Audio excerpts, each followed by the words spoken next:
ngiyachita isitokubela supply yami lesi mina ngiyayisupport kodwa Sibuka imali yakhe supply wami thina siyancane Monseleni umuzi olotshwala Hayi mina ngofele tshwaleni kwenze njani Hayi mina ngofele tshwaleni kwenze njani Monseleni omunye umuzi futhi onotshwala hayi mina ngiyofele tshwala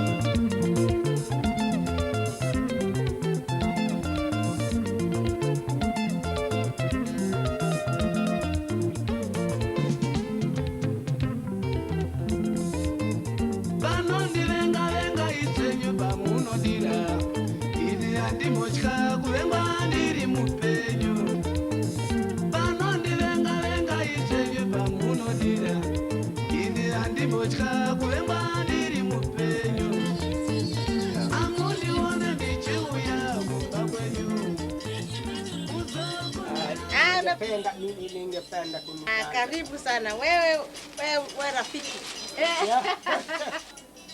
Megan Afrik kan hedlaríomh muideag seachtó bhíarm taidíanna ar a teanga Kiswahili. Hála gur mbeidh céachnú an taide agus ag an am sin casú fearm as béla haunis gundé huió chuimhín ó Flanagáin.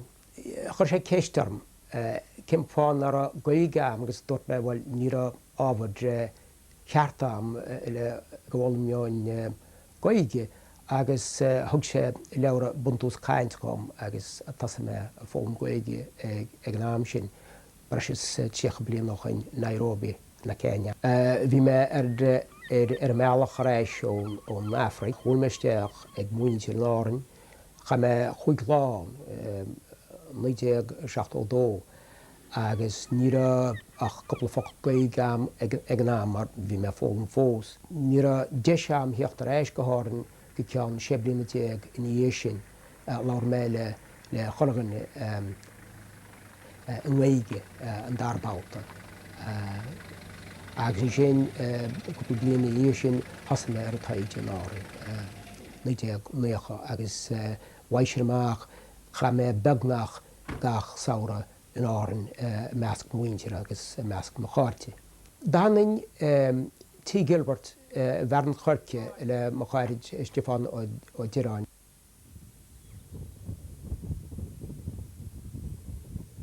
Dag mar agus mar áirin 8 méochtaí agus fóisiad Hall America agus rú mair héin Boston, Massachusetts sa mbliain 8 méochaí. Nimirce an táim sin cosú leis más mar níceach an bháid ná naid a gláán léana síl go deoríist agus bhirseach sin na Coraí. Maidir Gaeilge níra mar éireacht ag mahar ón éir agus ón bháid ach dún de bhéal, dún an daras agus ceachan bhfuiltó sin méid. So níra ned sin le teort ag chum héin. Bí me góráníocht úranta ach ní bhím góráníocht goréalta.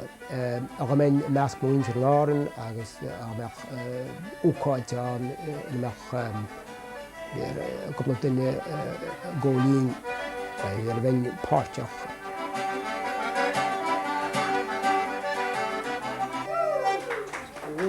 Cholónel mesre cin hen caring jazz hóg nír an bós brele tá me hen sa bhur go leor. Islam corc I gávédes gáhéhan leanas tíróin Smar an me besis men tair chunde fuio. Rach me mar a chayen leanas an lean.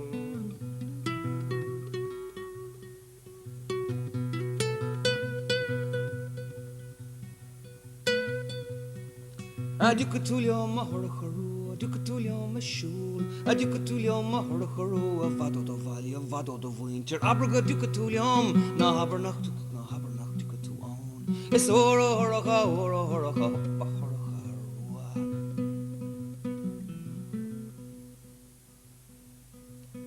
Tá gomar Séamas Ó Direáin le tamil de tháinig sé go corcaigh dearna nóchtaí ó Lligach Ianqui nó Americana go bhíon deirigh leis post a gáil tréis tamil sa chláiste agus bhíon tá leis gan óras mar bhí dúna maithe stigar bos ceanna. Ach sunráite deirigh leis post a gáil bhí seanna feith cúpla bliain. Bhí gur an chreidúnta gur Americana nó fearó Mherica bhíon mar bhfuil is gut anna ghairnige. Leordan sé gailingus docha chuúna chuirt in áireann agus bhí sé aníochrum chreidúnt gur Americana bhíon. Ach an son gan óras nó thosaigh sé gáil an méle. Jiminy cricket agus ruí mar sin dochreite an difriocht. Ach is léir gur sin slí an bhha chun is dócha chun tanga ólamt na dul dína féinnig agus de tonight agus a cultúr. Na habernach to own. It's ora horocha uppa horocha rua. Téim go corcaigh fós mar tá lán cáirte amán agus tá mé an bhór lob. Vanatulium go foil, a vanatulium horocha ro, mishigus to a gun of a toil. Aber go vanatulium, na habernach vanit, na habernach. Well, yeah, see, tá nós ag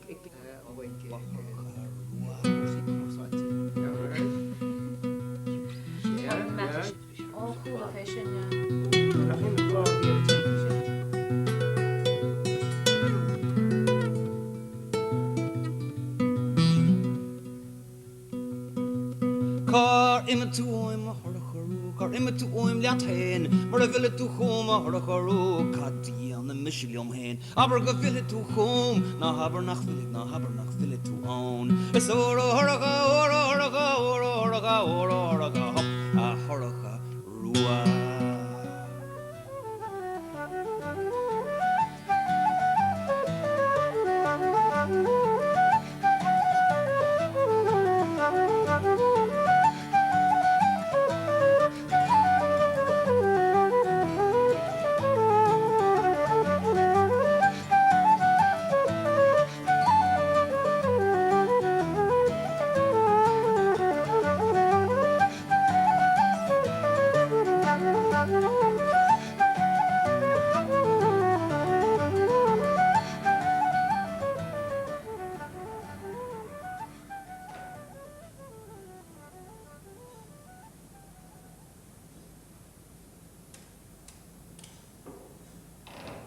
Ní cuasa agan an tar diploma is táidir an astracháin sa mbliain 2001 agus bhí modúla bháinán nach ra éon tagascóir dó agan an téirmólaíocht agus bhí mu de fear amach de hagascóir a bheith sásta bóla faoi sin. Tá Séamas amúin seanis le cheir bliain ar fad an chéad dá bhliain agus sé ar a gúrsa téirmólaíocht ar nar diploma ach le 2 bhliain an nuas freisin tá sé tagas ar a gúrsa stair agus teoiric an astracháin. Nuair a bhfuil me le Séamas ar dús cheap me gur táin na gailgeige go dtíobhann mar a mechas agat gur Americán nach a rúchas cheapá gur éireannacha as fásta chud gailge.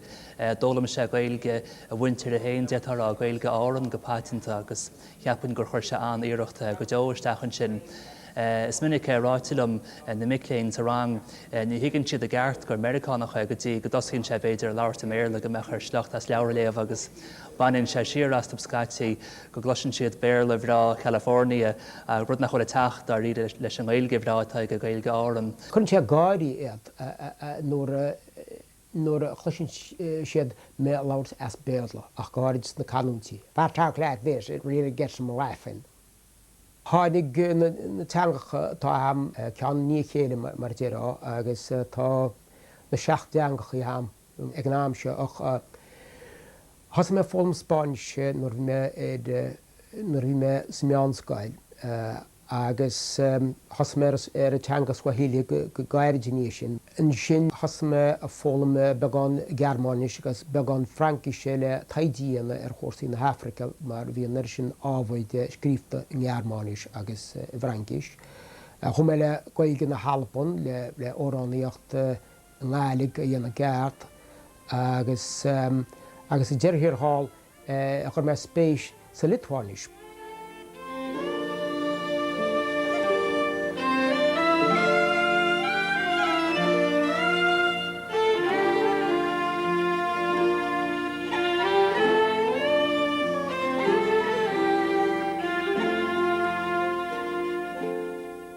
Tá einig sémas winter áan frí chéile mar a dear me chuise ríide Ilan fad ó heilech go teilech agus chu sé aine winter an fphobal I luúg frí chéile. Ní chuide chum go bailach cin nuide casú sémas orm gan chéadúir ach tásam go sé éidir lena ghirath ruirí chun diagrásteir agus inín ruirí siúháin. Tá mo chrí dortí inéirin agus bhí riamh ó náam bhí me an óg agus bhí mairáid go chéanna chuí ná réad mo bháthir ná maithir hiscint. Ba chrudre ruirí chruid sé na gálar eilse bhí agus chu sé sús antroid. Hastóúí hioch go héirin cégar sé fáilháis bhailes básáil inéirin. Bhí sé cheirblianna beún seo sora fu sé bás agus nuair fu sé bás chumaine meach go háirin agus scaip me nua mairáide nuéon go níocht le muintir agus cáirtil ó Ilan agus bhí sé an jazz, bhí sé sláid bhailis a bheith tá lu Skype níos agus é meascaí mar dearrá le fóld Ilan.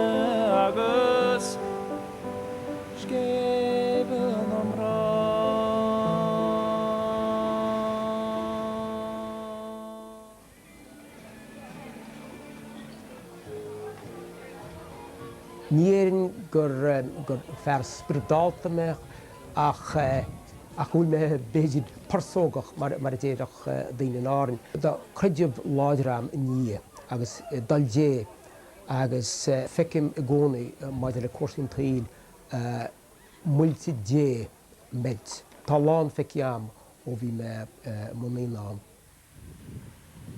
Tá me marachtáil Dominic Street, North an dín mar déarrá penthouse apartment is álainn an réir atá ón árasán seo. Fuair me an tárasán seo mar bhúntamas dé nuair bhí mairáide tí bás áil. Tá spéisiaman in lán rud eile bhhailm a bhfuil fiú leis scannáíocht a bhhainach le stair na héireann. Maar nuair bhí me Garfáine bhí me cartún ag an am sin a Spáin síl an séhhuiis déag inéirin. Is na háitcaí ar an na gael treideanna na Saasnach. Cheapainn gur fearr bhfuil aganna an oscailte agus an lehannaige agus cheapainn gur chuidí an taistil ar fad a rinne sé timp an dain lei sin. Ní raibh deisiam a réis ach na hefh ríist agus chun sin brónarm. Ach tá eile le déanam seo was an seo measc móintir a héin. Duine an fointáilte nuair a hain sé man teanga ólam ní dhéana sé an dá leach á dhíhil. Se me a gopur ar taide seo a has me an áireann chuig bliana déagchéin agus tá sú le diaam go mé man an taidir chreachtnú mléana. Duine muintear sethe tá 6 rodégan bu leis gimach fáilte go déis gcónaí cuma den me fa treistachta nó is stocha a bhhaart. Thóraigh sé a bhfuil duit dáiríar cuma leis Severus nó le héad. Nuair bhí me Mercá bhí sam gur orpach me agus gur éarnach me ón tús. Bhí sam sin I gcónaí agus bhí ag mairáir sin chumá. Ach níos néirin is pancán me. Tá nid sin tádlú néirin níos.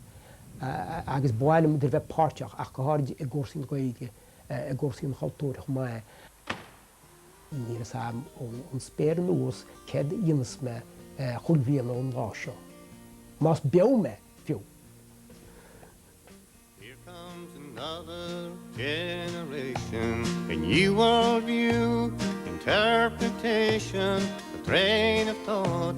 Pulling out of the station, can you hear that whistle blow? No one knows the destination. You can't get that information, but there's no time for hesitation. The old world moves too slow. See it changing, rearranging, dancing with the dream. If you listen hard in an old graveyard, you can hear the big wheel